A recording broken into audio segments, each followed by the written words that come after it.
இன்று காலையில் சட்டப்பேரவையில் ஆளுநர் நடந்து கொண்ட விதம் ஜனநாயகத்திற்கு விரோதமானது. அரசியலமைப்பு சட்டத்திற்கு எதிராக அவர் செயல்பட்டிருக்கிறார். காங்கிரஸ் சட்டமன்ற கட்சி வன்மையாக ஆளுநரை கண்டிக்கிறது. அவர் வராமலே இருந்திருக்கலாம். அவரை ராஜ மரியாதையோடு காவல்துறை அணிவகுப்பு கொடுத்து பேரவை தலைவர் படைசூழ அழைத்து மரியாதை கொடுத்து அமர வைத்தார்கள். ஆனால் அந்த மரியாதையை ஆளுநர் காப்பாற்றிக் கொள்ளவில்லை. அந்த மாண்புக்கு எதிராக நடந்து கொண்டிருக்கிறார். இதை மீண்டும் ஒரு முறை வன்மையாக கண்டிக்கிறோம். அவர் வந்தவுடன் தமிழிலே பேச முயற்சி செய்தார். தமிழ் அவருக்கு சரியாக வரவில்லை.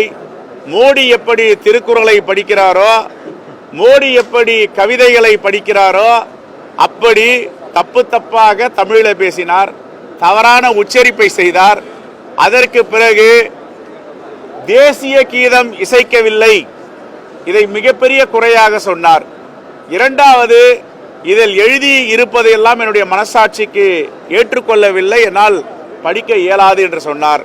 நாங்கள் சாமானியர்களாக கேட்கும் ஒரே கேள்வி, தமிழ்நாட்டின் மரபு எப்பொழுதுமே தமிழ்தாய் வாழ்த்து. நிகழ்ச்சி முடிந்தவுடன் தேசிய கீதம் பள்ளிக்கூடங்களில் அரசு நிகழ்ச்சிகளில் இதான் நடக்கும். இதை கூட புரிந்து கொள்ளாத ஒரு ஆளுநராக இருக்கிறார். அல்லது வேணுமென்றே விஷமத்தனம் செய்வதற்காக தமிழ்நாட்டின் சட்டப்பேரவையுடைய மாண்பை சிதைப்பதற்காக திட்டமிட்டு இப்படிப்பட்ட செயலை இன்று ஆளுநர் அரங்கேற்றி இருக்கிறார். வன்மையாக கண்டிக்கிறோம். இவருடன் ஒப்புதல் பெற்ற பிறகுதான் அந்த ஆளுநர் உரை முடிவுக்கு வருகிறது.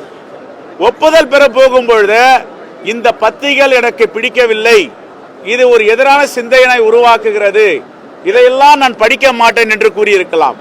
ஒப்புதல் அளித்த பிறகு இங்கே வந்து ஒரு நாடகம் அரங்கேற்றம் செய்கிறார். என்னவென்றால், இதையெல்லாம் என்னால் படிக்க முடியாது, என்னுடைய கான்சியஸ் வில் நாட் பர்மிட் என்கிறார். இது என்ன, இது அபத்தம்.